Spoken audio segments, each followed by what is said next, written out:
Okay, I am probably more excited about this video than some of my others. I have here cauliflower, artichoke hearts, psyllium husk, turmeric, salt, and cornstarch. Can you guess what I'm making? If you guess butter, I'm sure you're as shocked as I am. Anyways, this is really exciting. I saw this recipe done on YouTube with Life with Rob Brazios. If you haven't watched some of their videos, they're hilarious. It's a little bit crude, but funny at the same time. And then there's Anya Cooking with Plants, and she uses cauliflower. If you're going to use butter on something, it's probably going to be a starch like rice or potatoes or pasta. And so you don't want to add more starch like some of the other butter substitute recipes I've seen before, but cauliflower is the perfect option. So what we're going to do is we're going to use got it steamed here, and notice my steaming process is here in my rice cooker, yes sirree, and the little basket lifts right in and out of there. You can put the water in. I ran out of water, as you can see. I'm going to rinse that out and put some more water in there and steam up and heat up the leftover potatoes, and we'll give it a try here. So let me first start by taking the artichokes. Instead of using a plant-based milk, we're going to use the artichokes. And if you've watched some of my other videos, I'm kind of obsessed with this whole process of putting artichoke sauce on just about anything. And the reason why I'm poking these out with my fork is because I rinse them really good. You know, even when you buy the water-packed artichoke hearts, they always have, even the organic ones, they always have salt in the water. And not that I'm totally opposed to salt, although on this whole food plant-based starch solution program, we're not supposed to have added salt. So what I do is I take the artichokes out, and I rinsed them first really good. So the water that you saw in the can there is actually purified water from my alkaline antioxidant system from our Water and Health water company. And it's about half full. So I'm going to use that water amount to put in the good stuff, the kind of salt for this recipe that we are going to use that you can have, which would be a like real salt where it's got like 55 trace minerals in it. It's not just sodium. So we're going to go ahead and we're going to first of all add the to the liquid in the can.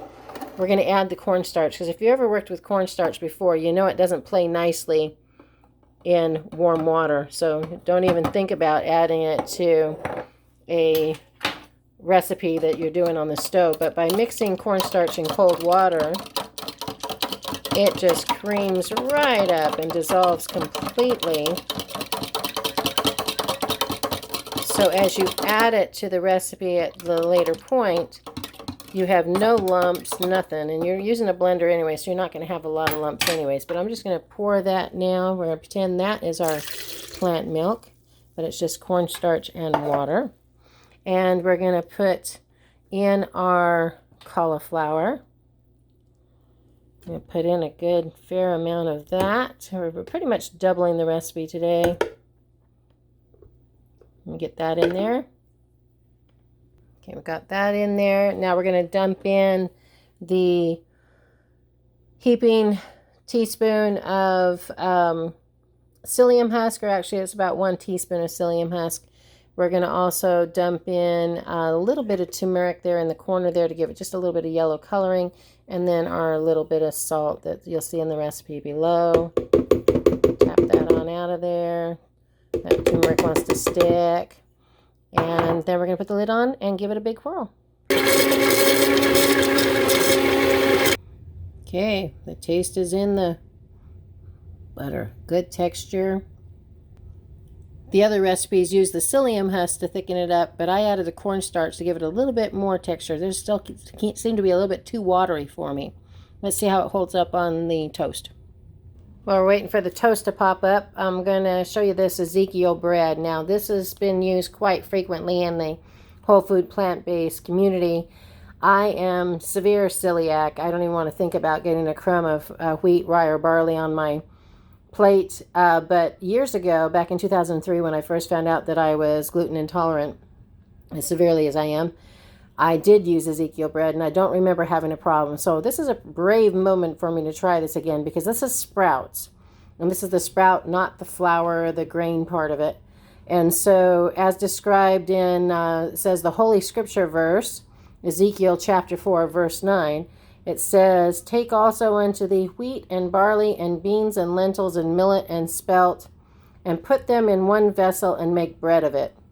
Doesn't get much more clear than that. So I'm going to give it a try, and we'll tell you how it goes. How is that? Does that look not beautiful? Now, it looks like a whole lot. It would gag me in the past, but because I know what it's made out of, I think it's going to be delicious. But let's give it a taste.